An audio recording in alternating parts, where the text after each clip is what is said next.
오늘 우리가 듣게 될 말씀은 다니엘서 말씀입니다.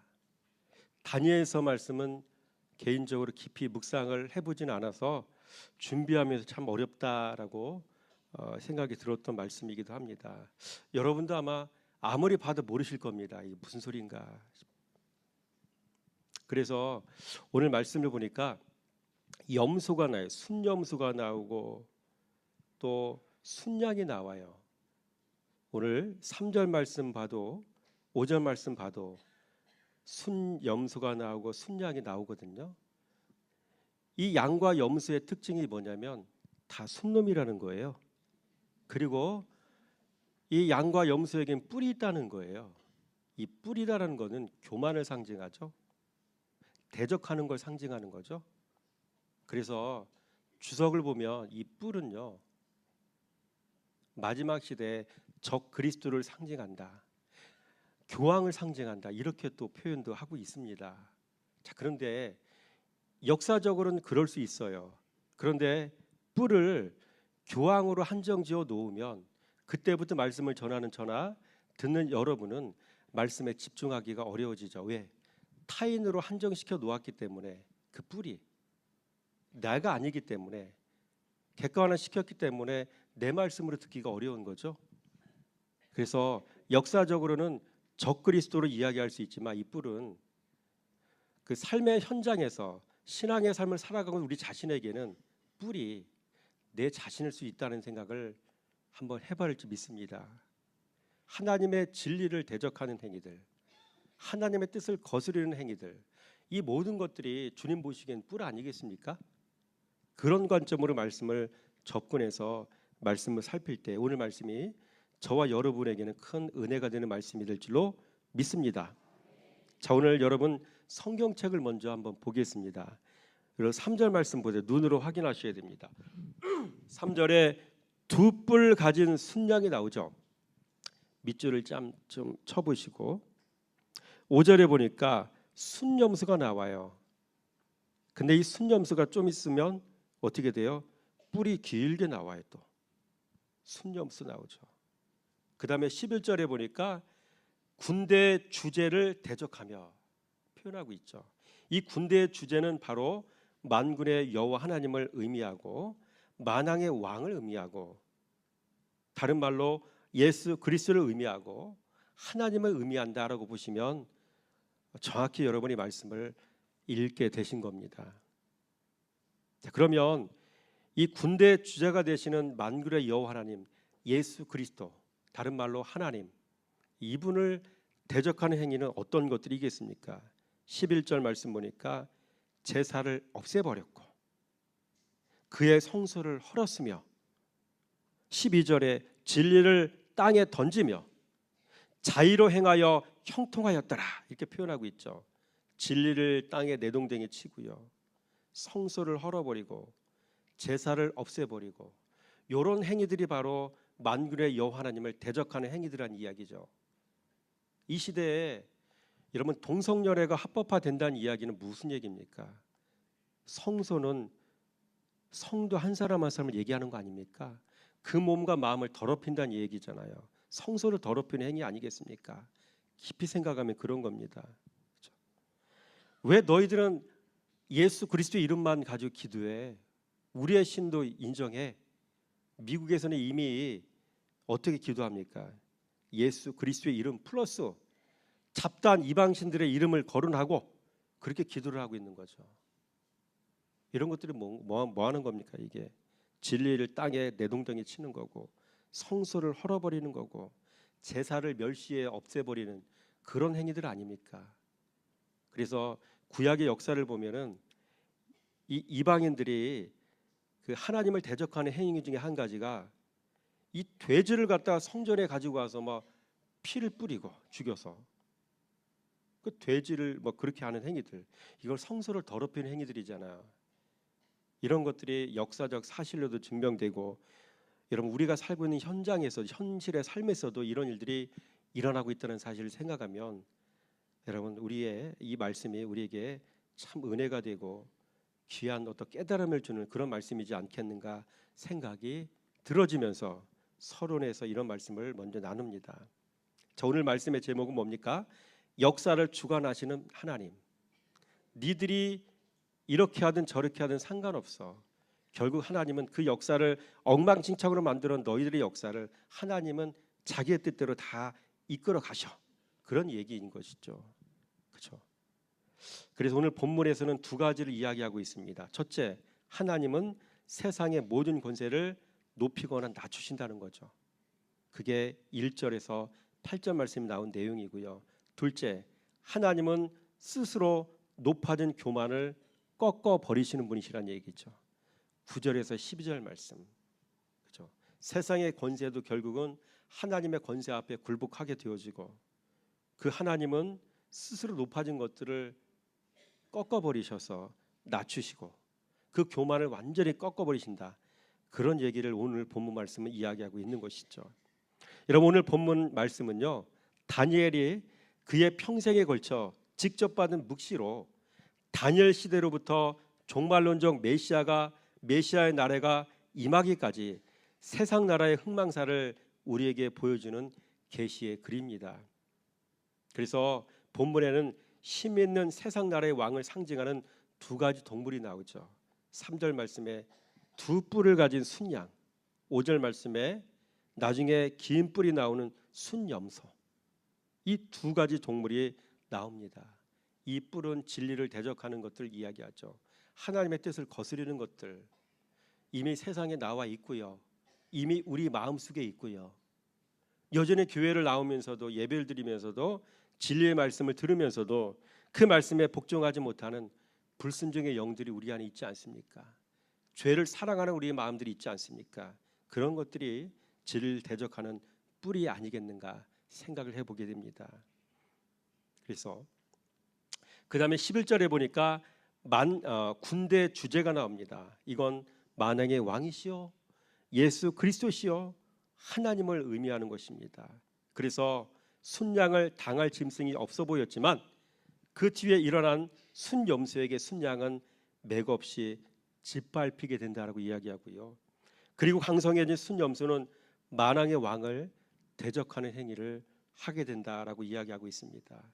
그러나 하나님은 이 순염소 역시 손을 댈 것도 없이 망하게 하셨다라고 이야기하고 있습니다. 이와 같이 세상 역사를 통해 우리는 누가 이 세상을 주관하시는 분인지를 분명히 알 수가 있습니다. 이 세상을 주관하시는 하나님은 세 가지를 행하십니다. 근데 세 가지를 다 얘기를 안 해요. 두 가지만 말씀드릴 겁니다. 첫째, 하나님은 세상의 모든 권세를 높이거나 낮추십니다.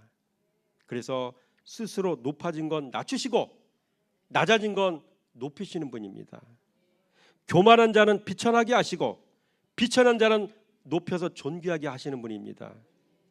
자칭 지혜롭다 하는 자는 미련하게 하시고 우둔한 자는 지혜롭게 하시는 분인 것을 믿으시기 바랍니다. 스스로 올라간 자는 그 높아진 자리에서 목을 꺾어버리시죠. 여러분, 세상에서 제일 위험한 사람이 있습니다. 어떤 사람입니까? 이 사람은 스스로 올라갑니다. 부지런히 올라갑니다. 심지어 남을 짓밟고 올라갑니다. 하늘 끝까지 올라갑니다. 내 위에 아무도 없을 때까지 올라갑니다. 그러나 남 죽이려고 세우는 높은 장대에 자기가 매달려 죽고 마는 신세. 하나님은 자신을 세워놓으신 공의와 정의로 악인들을 이렇게 심판하시고 낮추신다는 사실을 생각해 볼 때 여러분, 우리는 늘 겸손한 신앙의 삶을 살아갈 줄 믿습니다. 여러분, 높은 장대를 세워서 의인을 죽이려고 했다가 자기 자신이 매달려 죽임을 당한 사람이 있죠? 누구라고요? 하만이죠, 하만. 그래서 자기 자신도 죽고 아들들도 다 한날에 죽지 않았습니까? 여러분, 이와 비슷한 사람이 또 있죠. 압살롬과 사울왕 아닙니까? 이 압살롬과 사울왕은 스스로를 높여서 자기 기념비를 세우다가 비참하게 죽음을 맞지 않았습니까? 반면에 세상에서 제일 지혜로운 사람이 있습니다. 스스로 죽는 사람이 바로 이런 사람입니다. 그리스도를 알아서 그리스도로 죽는 사람이 지혜로운 사람입니다. 그리스도 때문에 그리스도를 위해 죽는 사람이 지혜로운 사람이라는 사실을 잘 기억하시기 바랍니다. 오늘 본문 말씀 화면에 나는 고린도전서 15장 31절 시작. 형제들아, 내가 그리스도 예수 우리 주 안에서 가진 바 너희에게 대한 나의 자랑을 두고 단언하노니 나는 날마다 죽노라. 그렇죠? 신앙생활의 중요한 포인트 중에 한 가지가 뭐예요? 날마다 죽는다는 거죠. 그렇죠? 가장 가까이 있는 사람에게 대하여 죽음을 선언하시고 죽음의 자리로 내려가는 행위들. 여러분, 이건 우리뿐만 아니라 역대 신앙생활 잘했던 모든 신앙의 선조들은 그런 삶을 살았잖아요. 모르드게, 에스더, 다윗, 그렇죠? 수많은 사람, 다니엘 같은 경우도 마찬가지고 다 그렇지 않습니까? 우리만 그런 게 아니라 더 비참한 죽음의 자리에 내려간 신앙의 선조들이 수없이 많다는 사실을 기억하면서 동질성을 느끼면서 우리도 내가 먼저 죽어야지 경쟁하는 지혜자가 되시기 바랍니다. 그래서 지혜로운 사람은 스스로 남에게 잡아먹혀줍니다. 예를 들자면 사울은요, 다윗을 여러 차례 창으로 찔러 죽이려고 했습니다. 또 사울은 다윗을 사위 삼아 놓고도 수틀리니까 그 딸을 빼앗아서 다른 남자에게 시집 보냈지 않습니까? 피가 거꾸로 솟을 일 아닙니까? 그런 사울 왕을 다윗은 어떻게 대했습니까? 다윗은 사울 왕이 필요할 때 가서 도와줬습니다. 악신 들려 괴로워할 때 사울에게 찾아가 악기로 연주하며 악신을 떠나게 해주었지 않습니까? 그러나 사울 왕은 다윗을 원수로 여겨 죽이려고 했습니다. 그러나 다윗은 엔게디 동굴에서 사울의 옷자락만 베었지 기회가 찾아왔어도 자기 손으로 사울을 죽이지 않았습니다. 그 결과 하나님은 다윗이 원수의 성을 차지하게 하셨다는 사실을 여러분 잘 기억하시기 바랍니다. 이처럼 사랑으로 사망을 잡아먹은 사람이 승리의 노래를 부를 수 있는 사람입니다. 또 완전한 지혜이신 예수님이 어떤 삶을 사셨는지를 보면 어떤 사람이 지혜로운 사람인지를 우리는 알 수가 있습니다. 먼저 예수님은 자기 자신을 가리켜 지혜라고 말씀하셨지 않습니까? 잠언 8장 11절 말씀 시작. 나 지혜는 명철로 주소를 삼고 지식과 근신을 찾아 얻나니. 여러분, 예수가 지혜입니다. 지혜를 얻기 원하십니까? 예수를 사랑하시기 바랍니다. 지혜를 얻기 원하십니까? 예수 그리스도이신 말씀을 사랑하시기 바랍니다. 그러면 지혜자가 될 수가 있습니다. 여러분, 이 지혜자이신 예수님이 어디까지 내려가시는지를 우리가 한번 따라서 같이 내려가 보도록 하겠습니다. 여러분, 예수님은 만왕의 왕이시죠. 전 우주의 왕이시고요, 온 세상의 통치자이십니다. 절대자이십니다. 그 예수께서 그 높은 곳에서 어디까지 꼬꾸라져 내려가시는지를 우리가 한번 살펴보기 원합니다. 먼저 예수님은 창조자이시지 않습니까? 30절 시작. 내가 그 곁에 있어서 창조자가 되어 날마다 그의 기뻐하신 바가 되었으며 항상 그 앞에서 즐거워하였으며. 여러분, 예수님은 창조자이셨어요. 하나님의 세상을 창조하사, 그렇죠? 창세기 말씀은 그렇게 들어가잖아요. 근데 잠언 말씀 보니까 그 하나님이신 분이 바로 예수님이라고 표현하고 있단 말이에요. 그렇죠? 하나님이 천지를 창조하셨다는 얘기는 곧 예수 그리스도께서 천지를 창조하신 것이나 같은 이야기라는 사실을 잘 기억하시기 바랍니다. 이렇게 높으신 창조자이셔요. 근데 이 예수님은 목수의 아들로 태어나서 구유에 놓이셨습니다. 동물 밥통에서 태어나셨다는 말입니다. 말밥통에서 태어나신 겁니다. 출생 자체가 동물이 사는 환경이었습니다. 이 얼마나 낮게 내려가신 겁니까? 또 이 당시 목수는 천한 직업 아니었습니까? 천한 가문에서 태어나신 겁니다. 특별히 구유에서 태어나심이 암시하는 것이 있습니다. 예수님은 동물의 밥이 되기 위해서 이 땅에 오셨다는 거죠. 하필은 왜 말밥통에 태어나셨을까요? 말구유에서 왜 태어나셨을까요? 밥이 되기 위해서 오셨다는 이야기죠. 이런 말씀에 불순종하는 우리는 어떤 면에서는 사람의 탈을 쓴 동물들 아닙니까? 그래서 예수 그리스도를 진리로 만나면 과거에 자기 자신의 모습이 짐승 같은 모습이었구나, 이 사실을 깨닫게 되는 사실을 잘 기억하시기 바랍니다. 그래서 말씀에 불순종하지 않는 사람들은요, 길들이지 않은 야생마 같은 인생들인 것이죠. 동물 아닙니까? 동물들. 교만하고 고개 숙일 줄 모르고 고집불통이고 자기 생각, 자기 주장 꺾을 줄 모르고, 이게 다 그를 배우지 못한 야생마들의 모습 아닙니까? 그리스도를 배우지 못한 모습들이 아닙니까? 여러분, 광야 백성들이 다 이렇지 않았습니까?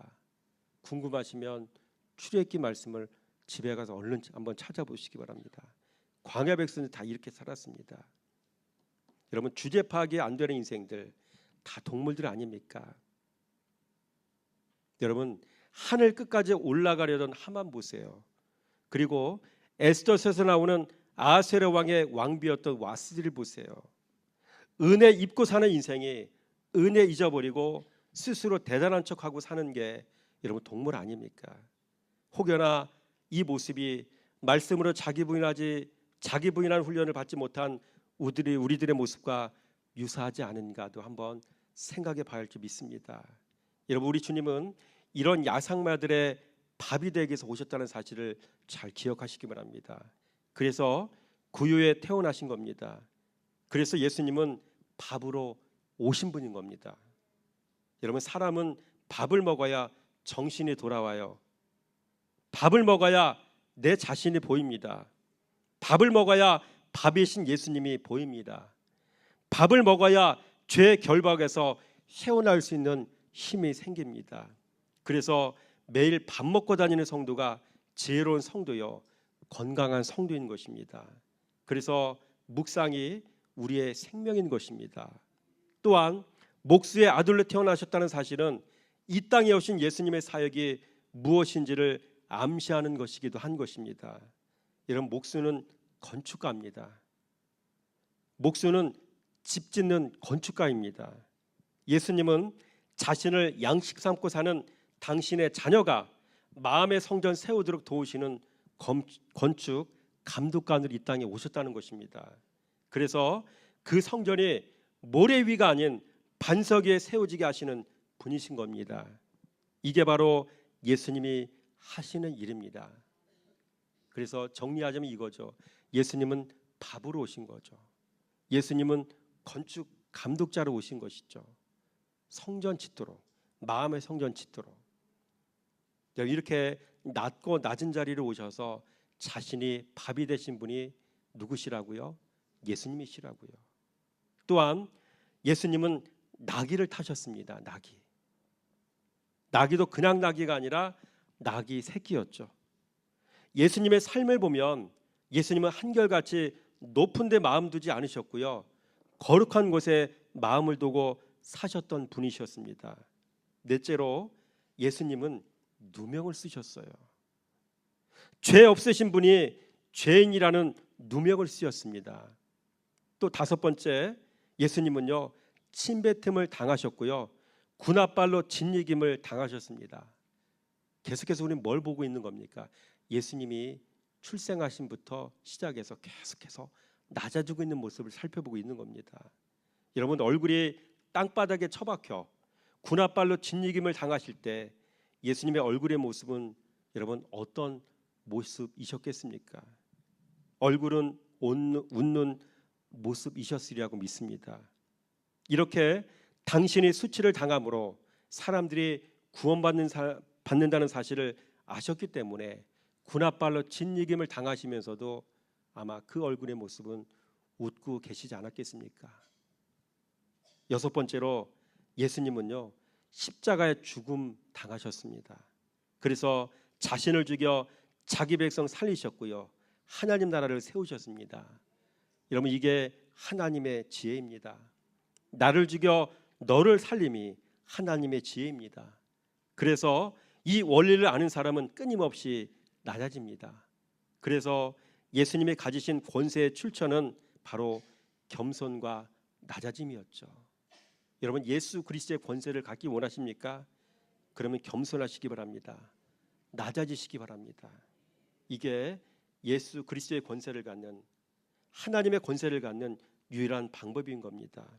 그래서 낮아짐이 지혜요, 겸손해야 하늘의 권세인 것입니다.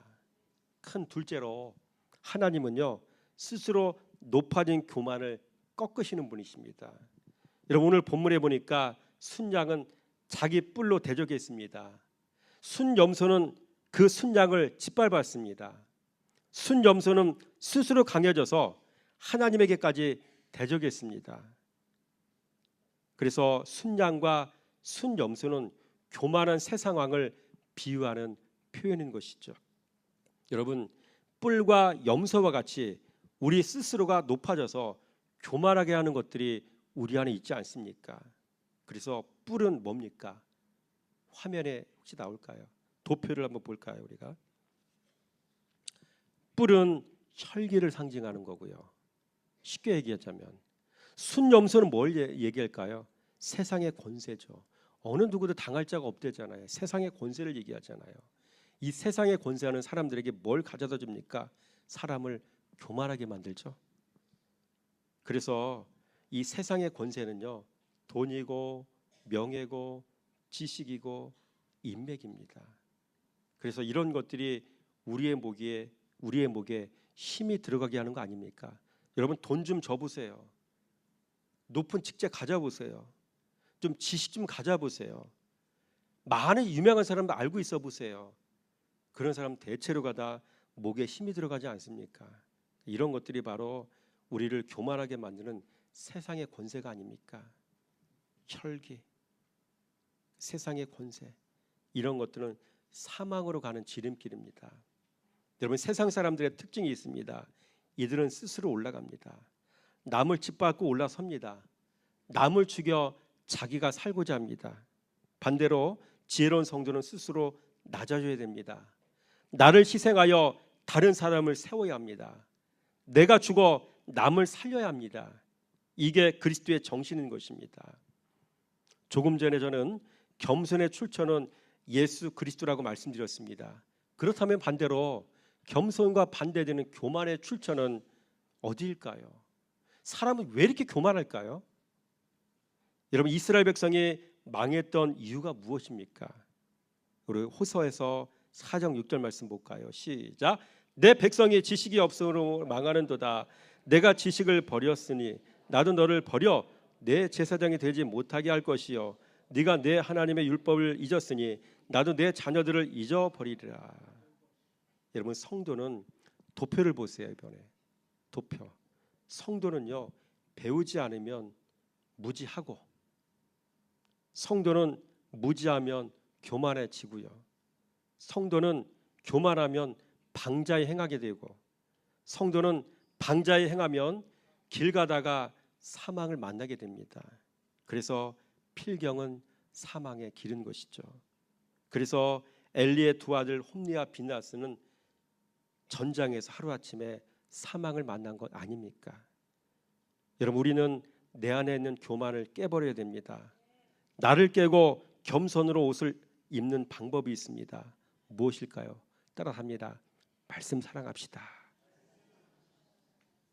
말씀을 사랑하여 예수를 닮아가면 우리는 겸손을 깨어버릴 수 있고요, 교만의 자리를 버리고 겸손의 자리에 내려올 수 있다는 사실을 잘 기억하시기 바랍니다.